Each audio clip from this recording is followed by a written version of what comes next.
from just over the border in Tennessee. I have Bloomchick Flower Company. This is my 8th season. I grow on 2 acres and I sell mainly retail.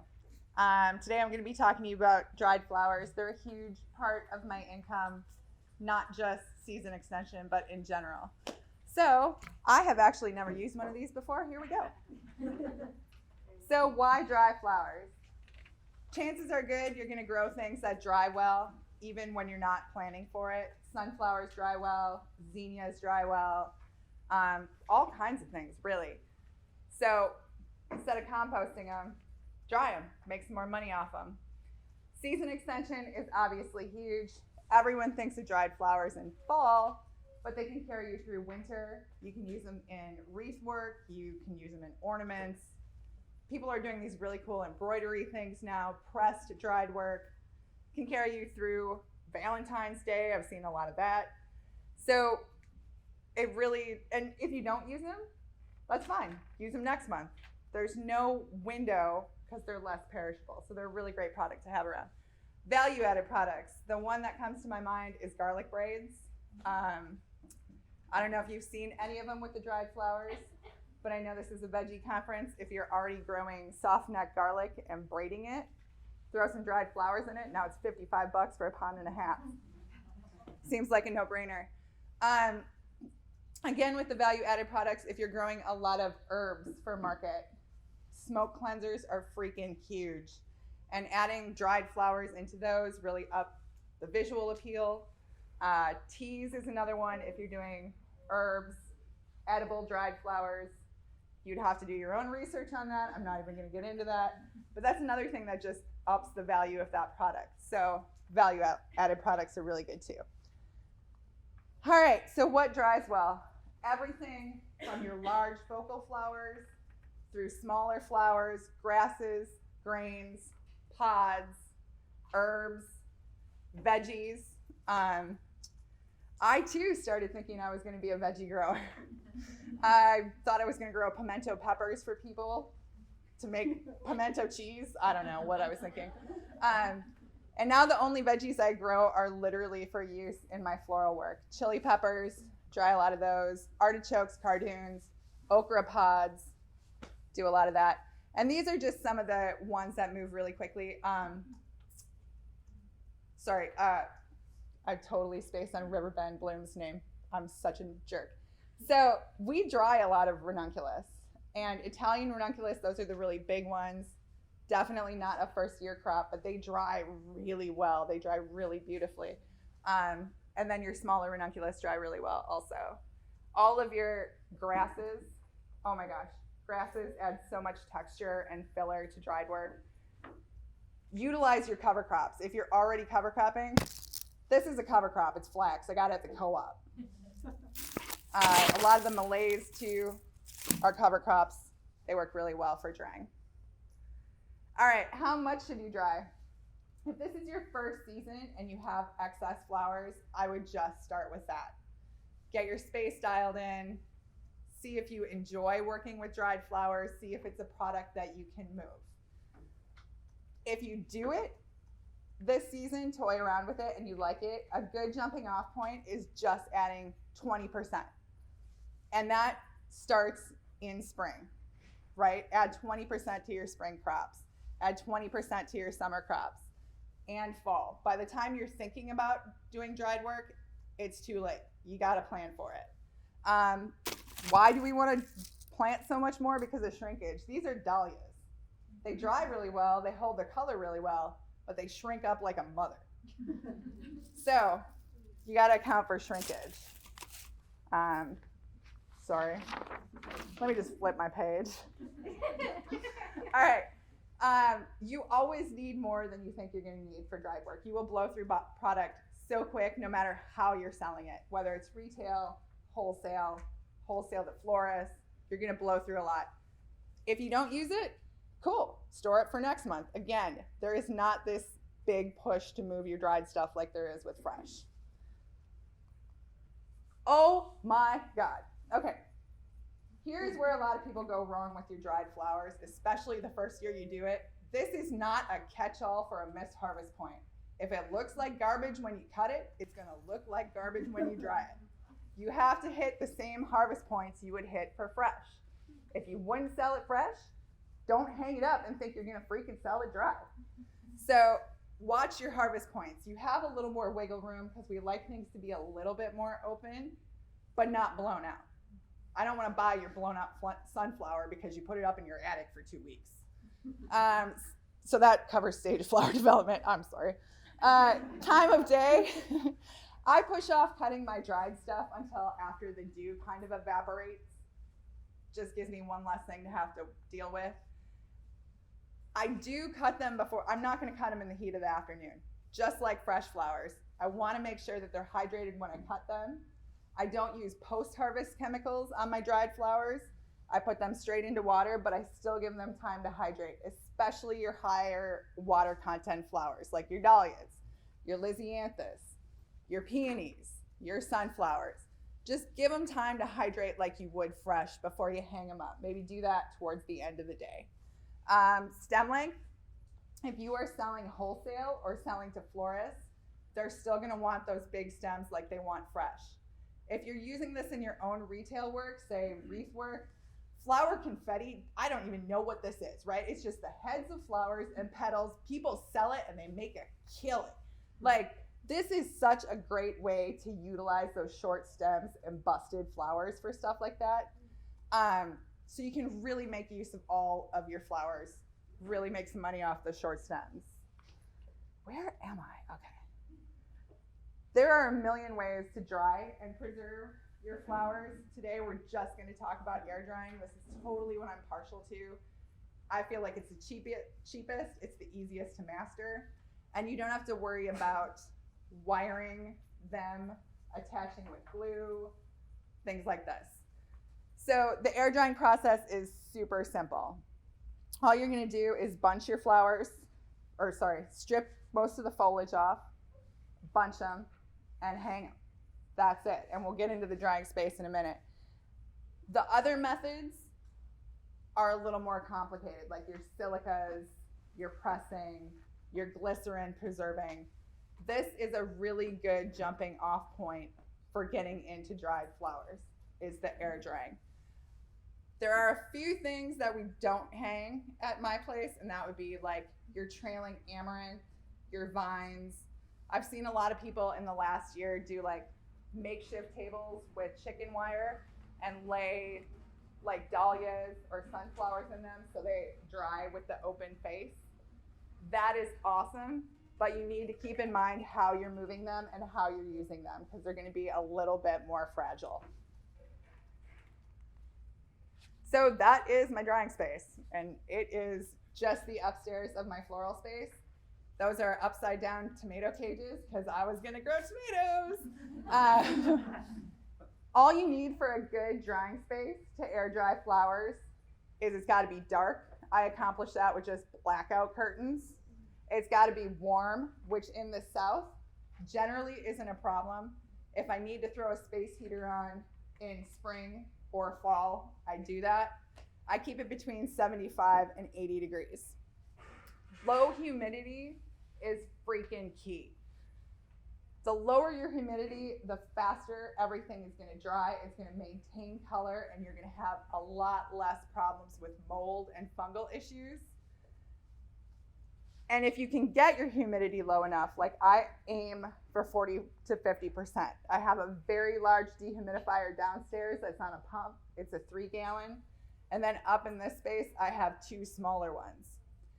If you can get it low enough, like you'll notice in here, there's a lot of foliage on there. Things dry super quick in my space. I leave a lot of the foliage on because it acts as filler. And it maintains its color because we dry it really fast. This year we're adding some more drying racks. I'll hang them on cattle panels. I mean, we get to the end of the season and I am desperate to hang them on anything. I have wires going across the ceiling. I'm hanging them on hangers. It's like insane. Air movement. Air movement is another thing that's really important to cut down on those mold issues, fungal issues, and maintain that color. I just accomplished that with the wind tunnel fans. They're like baby barn fans. They move air really well.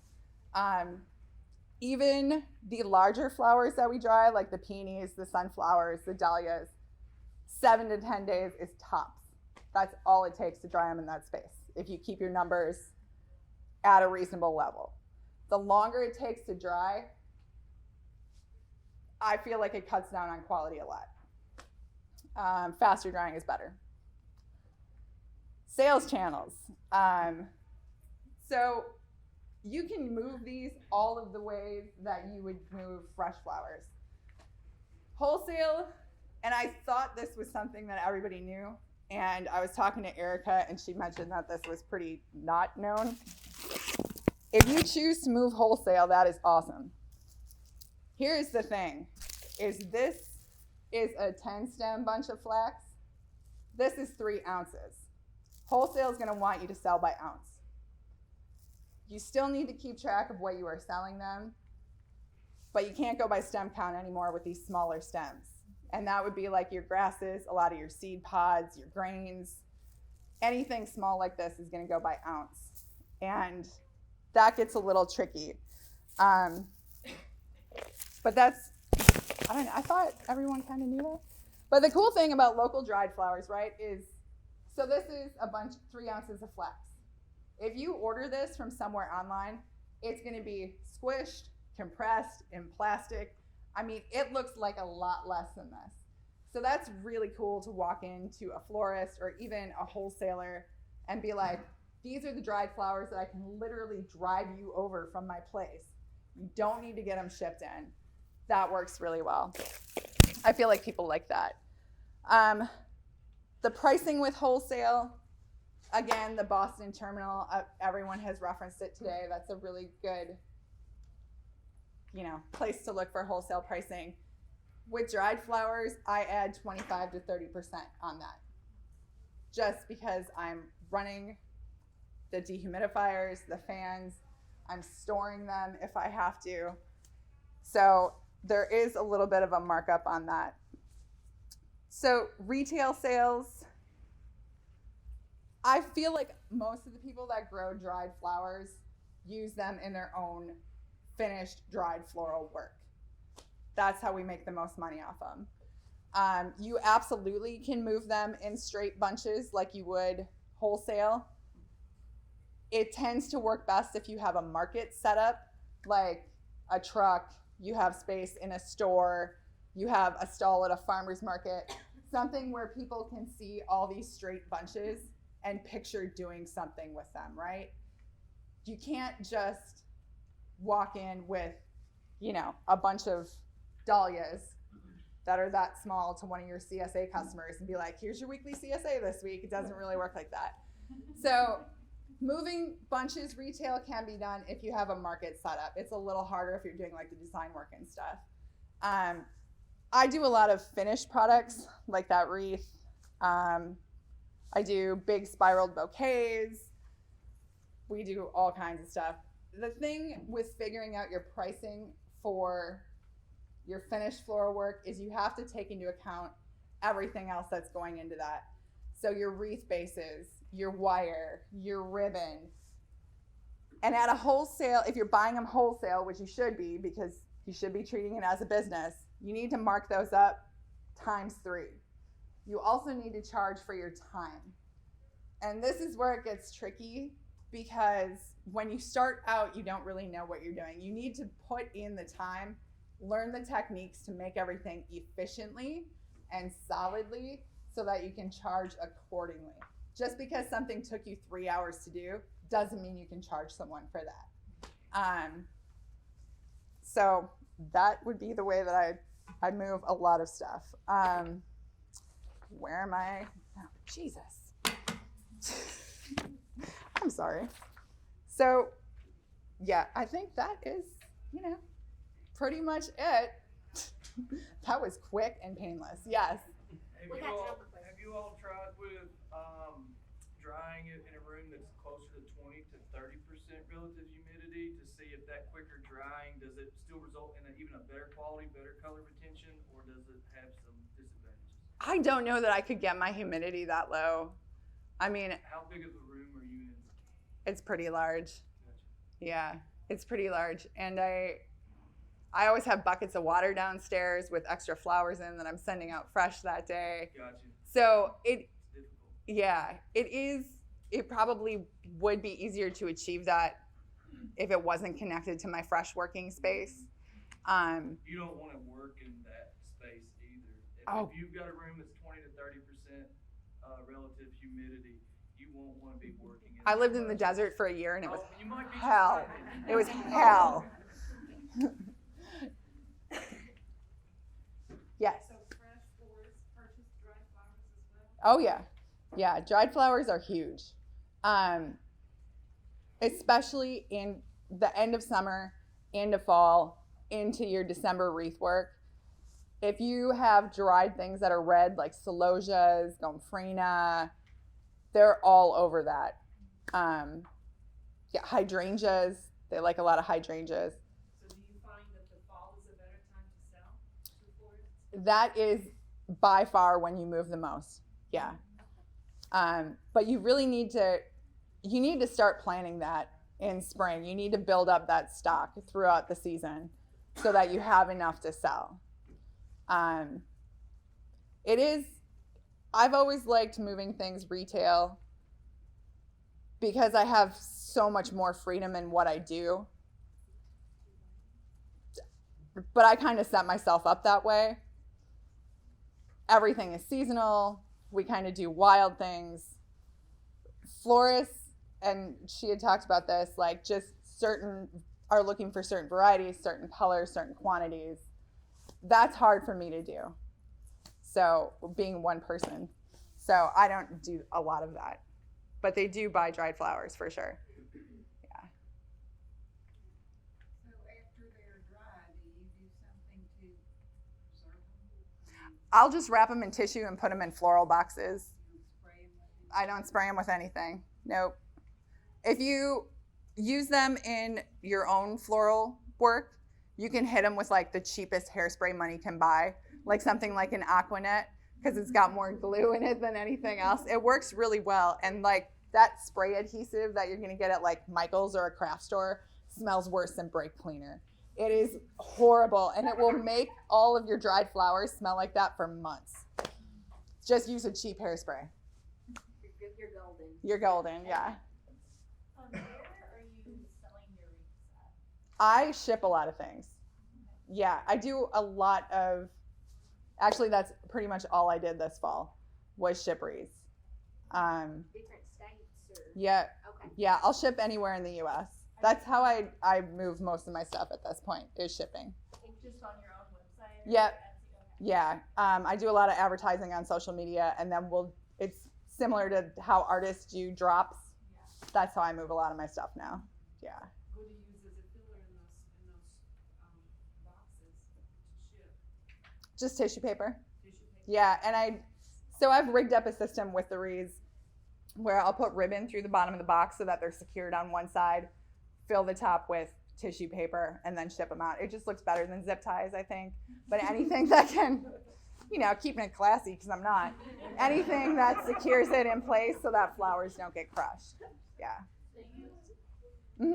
Oh, just yell. There's no rules at this point, man. So you have to sort of stay within a certain confines of your dimensions for it to fit into a box that's shippable?